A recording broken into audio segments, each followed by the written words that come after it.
Think you need 20% down to buy a home, to buy your home? Nope. That's one of the biggest myths in real estate. And today we're busting it wide open with actual numbers, history, and stories from the field. Yeah, my field. By the end of this video, you'll know what's the facts, what's fiction, and how much you really need to buy your home. I'm Lori Alvarez, and this is Real Estate with Soul. All facts, no fluff. And today we are myth busting a classic myth that you need 20% down to buy your home. Let's get into it. 10, 9, 8, 7, 6, 5, 4, 3, 2, 1. Historically, lenders wanted 20% down because it meant less risk.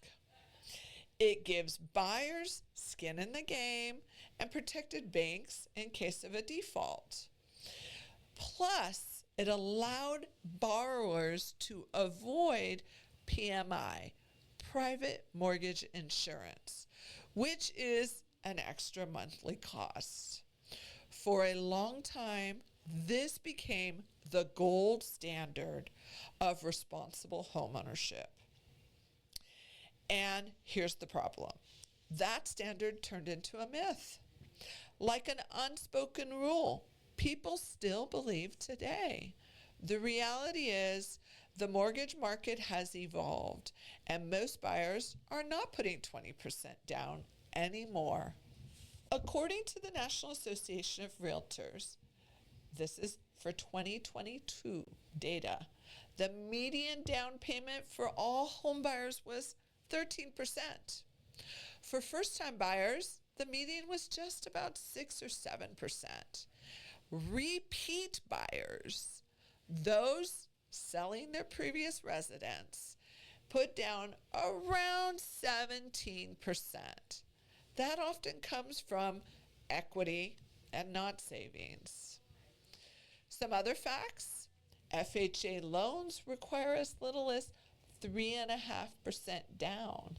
And did you know that all buyers believe that's only for first-time home buyers? And that's another myth. We'll talk about that another time. VA loans for veterans require 0% down. And yes, that's strictly for veterans and their spouses. USDA loans for qualifying rural areas also allow for 0% down. And some conventional loans can start with as little as 3% down. So while many people still think 20% is the rule, the data actually proves otherwise. In fact, surveys show over half of all Americans still believe 20% is required, which means millions of people are holding themselves back unnecessarily. Look, here's some real stories from the field. One time I was hosting an open house, and these buyers walked in. They registered with us because we require registration at all of our open houses. And they shared with me that they had about 10% down, and they didn't want to buy until they reached the 20% down, which is so reasonable. And you want to do that because it does make the property a lot more affordable in so many ways. And did you know that you can buy out your private mortgage insurance? Well, yes, you can. And these particular buyers, when I informed them of that, they said, well, how could we do that? I said, maybe the seller would give you a credit. And guess what? The seller gave them the credit. So it was like they put 20% down and they didn't. And they still got the bonus. And they started building equity much sooner than expected. And veterans, imagine this. VA loans let them buy with 0 down, which has been a life-changing event for so many service members and their families. And yet there's still so many out there that don't realize they can do that. These are real examples that show how damaging the 20% myth can be. It's not just misinformation, it's stopping people from becoming homeowners. The pros and cons of different down payments. Let's be real. A bigger down payment is closer to 20%, a lower monthly mortgage payment. Yes. No private mortgage insurance. Yes. Build equity faster. Yes. And it does take longer to save. And it does lock up extra cash that you could potentially use elsewhere. It is, though, in the end, the most financially responsible and equitable way to purchase your home. And it shouldn't stop you from moving forward if you can afford to do the smaller down payment, which is between 3 and 10%. You get to enter the market sooner. You get to keep cash for emergencies and investments. And you're still gaining equity through appreciation. The negatives, of course, you have a higher down payment. PMI, private mortgage insurance, is required, and you have less immediate equity. And it is, depending on the market you're entering, the riskier way to go when you purchase a property. I mean, I just had someone ask me the other day, hey, you said I could do zero down and have a $15,000 credit from the lender. What does that payment look like? When I gave her the payment, she goes, oh my gosh, it's so high.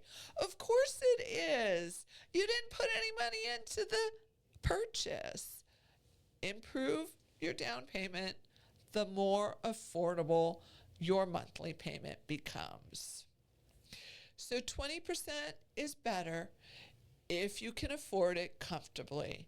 It's not required, and in some cases, waiting years to hit 20% might cost you more than just buying sooner with 5 and 10%. So, how do you decide what you should do? What makes great sense? What is right? Step 1, check your loan eligibility, right? FHA, VA, USDA, and conventional loans all have different requirements. Step 2, run the numbers, including private mortgage insurance, taxes, and insurance. And then step 3, think about your timeline. If you're not staying in the home for more than 5 years, waiting for 20% down may not make sense. And step 4, keep an emergency fund. Never drain your savings just to hit the number. Homeownership is a balance between opportunity and stability. Your best option is the one that keeps you financially safe and helps you build wealth over time. So let's bust this myth once and for all. You do not need 20% down to buy a home. The average first-time buyer puts closer to 6 or 7% down. And there are loan programs with as little as 0 to 3% required.